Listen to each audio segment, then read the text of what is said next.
Right, dudes, another long-winded, boring video. This one is about the Dnepr oil system, the infamous oil system, which I intend to modernise. Dnepr, in their wisdom, decided, as a lot of Russian things, that they wouldn't. They never modernised because of progress. That was their motto, unchanged through progress. When they discovered or found something that worked, they didn't automatically upgrade it and change it for the sake of things and waste money. Money was a huge concern, obviously. Point in case being, what do you think of the floor? Oh, a bit of old laminate flooring. Look at that, it's posh. When they changed from 6 to 12 volt, they came up with this little beauty. And rather than transistorize it or digitalize it or digitize it or anything, they kept it as it is. This must weigh a good £10. This is the G424. That's a Russian G, that upside down L. 14 volt, 150 watt. And it is a beast. And because it works, they never changed it. Why should they? Why spend all that money changing something when it works? If it ain't fucked, don't fix it. Ugh. So the oil system. I've laid the engine down just to make it a bit easier to show you this. So it obviously normally sits. This is the front bearing housing. 85mm bearing sits in there around the front of the crankshaft. Onto there will go your oil pump. Boink. Thusly, with a pickup tube. No, it doesn't. It goes in that way. Pickup tube and oil pressure release valve. I'm taking it apart because I'm going to clean it, but that lives into all. Now, the oil pump gears in there, driven by the front sprocket. That's the crankshaft sprocket. Sits on the crankshaft on a keyway. That is your oil pump drive sprocket. That's got to weigh £1.5. Bang. So gears, oil pump gears, draws the oil up the pickup tube. This camera work is shite, but I'm trying to do it with one hand and show you the other hand. Oil is drawn up from the sump, whizzy whizzy whizzy whiz, and it's slung down that hole there, which doesn't go anywhere because that's blanked off. That's your pressure relief. There is a cap. Sits on that bowl, sits in the bottom, and the spring, and if your oil system is compromised, that will bypass and sling oil out back into the sump, so it doesn't pressurize the system. So the oil comes up, whizzy whizzy whiz, run the gears into this hole. This hole. Bearing in mind that this will sit in there. Let's turn this over again. So that sits in there. Your oil pump is bolted underneath these four. Sits under there, and your pickup tube will sit out there into the marvellously shallow sump. It's about 1 inch thick, holds no oil at all, and into that hole is behind this oil way. It's blanked off, it's drilled, blanked off with that screw. I don't know, I'm messing about with it, it just is. And then it goes, so the hole's sort of here, goes up this tube, and it comes out around that recess in there, which is about 5mm wide, and you can see there's a hole. So the oil comes up there, zip, out that hole. This will sit one-handedly on your crankshaft. Where's the oil seals? I hear you cry. Get off! Well, there aren't any. It relies on blind faith for the oil to leap. This is aluminium. That is steel. This is going to expand obviously at a much faster rate than that, and this being mostly solid isn't really going to expand a great deal. This is going to expand quite a bit, so as good as a seal as that is on there, but I can just drop it on. But it's not even an interference fit. The oil, once it's travelled up there into that groove, it's under pressure obviously from the oil pump, and it travels round that groove, 5mm wide, and there's another hole. There's another hole, can't see them on the camera. Aha, there, look at that little hole, which is there, travels up there, under pressure, out that little hole. That little hole corresponds with that hole. Into there will go your oil pressure warning sender, oil pressure sender. Okay, remember this because I'll be asking questions. So, whizzy whizzy whiz, little bit up there, out the little hole. Again, there's no seal, just flush.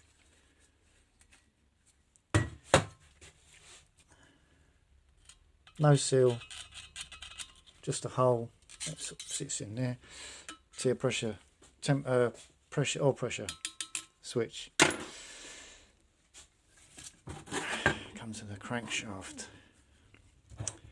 So the oil around that 5mm hole, 5mm groove, goes into this hole, which is angled upwards. Not that one, but that one. Yeah. So the oil, whizzy whizzy whizzy whiz, up there. This is just spinning, spinning, spinning inside that. No oil seals, no bushing, no nothing. So it all goes in and comes out there. The next interesting part is the oil filtration system, which is a centrifuge. I'm not going to push it unless it's a tight fit. There's a keyway where my finger is. Get your finger out of the way. That keyway lines up with Allen keys. The bottom is going to have this with that keyway, crankshaft, pinion, gear. that's going to sit on the bottom, directly outside this. Oil's going to come into there from the bearing carrier, around the bearing carrier, and out of this hole. There's a hole in the side of the centrifuge. There it is. Keyway sits on there.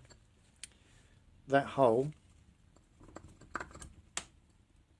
lines up with that, so the oil in the back, out the front, round the centrifuge.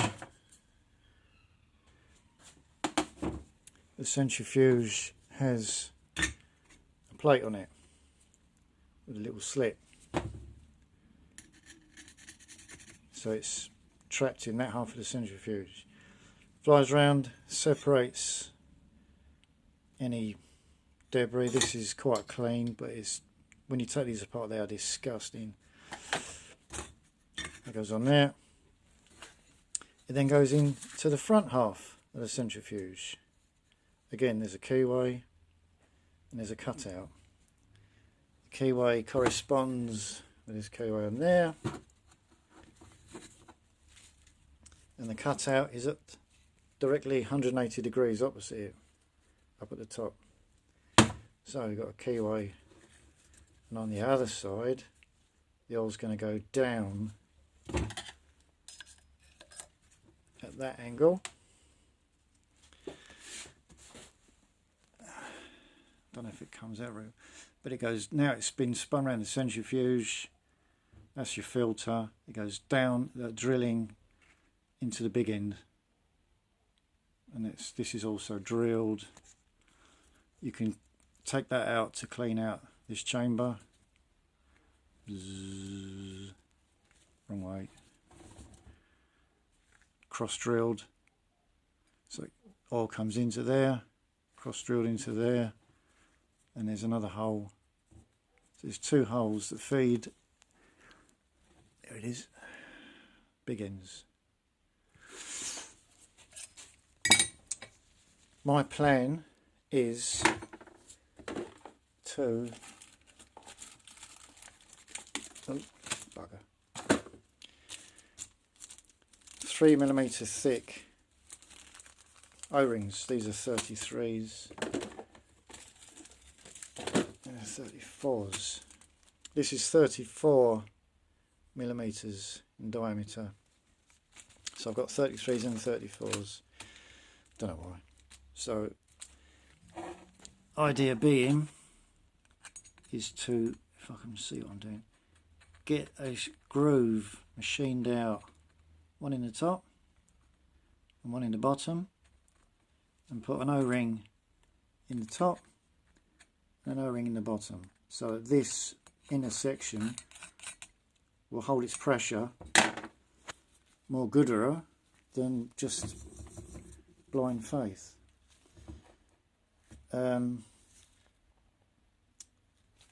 This will be drilled out to about 5mm, because that's only 5mm in there. So back to the oil pump. Cut that off, drill and tap this, cut it off wherever, drill and tap. So because I've got a deeper sump, I am going to get some, see that's steel, I'm going to get an aluminium 12mm outside diameter tube that will reach down further into the sump. At the end of that there's two holes. There's like a strainer, like a tea strainer round, which will stop half bricks, dead dogs, seagulls from going up inside there into your oil pump. So lengthen that so it's longer, put spacers on these, drop the strainer down. So now my oil is going to go into there just like before. This will come out and a long stud will go in, blanking off this hole. So now the oil has to come out of the pressure relief valve, which will be drilled and tapped, sitting in there. Move everything. I shall get some 6mm inside diameter copper tube, 8mm outside diameter, and it will be bent and come out. Unfortunately, any Russian videos you see with this, I've seen a couple with O-rings, and I've seen a chap putting actual oil seals. So he's machined this out, and he's machined that out to take proper oil seals. But then you've got to find a way of securing them in place. He's got plates with countersunk screws drilled in. So I thought, best thing, O-rings, they're going to sit in this groove, in this land, if you like, for want of a better expression, in there and in there. If they don't work, I've still got the option of machining that to get an oil seal in there, one in the bottom, and then maybe some sort of plate to hold it on. But all of their systems with external oil filters all they come out. I've seen some come out of there which I really don't like, because that's not straight. Look, that's curved. So it's going to come out straight. Bearing in mind you've got the crankshaft whizzing around in here. And then I've seen them with like a spacer, a wedge, and I don't like that idea. I've seen another chap bring it out of here with a pipe round and up. So inside there, oil pump, oil up, round the oil pump, out from the copper, inside. There's enough room under there. They bring them out here, up to the oil filter, into there, down with that's going to get machined with a little O-ring around it to seal there, drilled out. So now oil's going to get force fed and it's filtered into there, does its business. I've lost myself. No, but I can't. What I want to do is front of the bike. I've got my sidecar is on this side of the bike, so my stomach's going. Ooh. I'm going to take my oil feed supply out of this side along to the where the sidecar bolts on to here. It's not very far out. It's not very good, is it? So the engine's here. It can come out, and I'm going to have an oil cooler, because in this country it gets hot enough for these to really not be happy. So out, oil cooler or oil filter. I can, because I've got the sidecar chassis, frame, mount, stays, all the mounts, everything. I can have an oil filter, and I can have an oil cooler, and then just run another pipe across the front and then into there. So it will be handy, or much nicer to just to come out and in. But I can't, so I'm not going to. out there, across there, in there, out through that little hole, pressure feed, pressurise in there, oil rings each side, into the crankshaft, blah, blah, blah. Everyone's happy. That is my intention. So once I've got a few bits and pieces, I'll show you what I've done with regards to mounting. I've got AN4 fittings coming. They are 6mm inside diameter. I've got some copper pipe. I've got a swage kit so I can bend it underneath from there to there. And we'll see what happens, see if I can't bugger it out. So, we'll see what happens. Thank you very much for watching. Goodbye.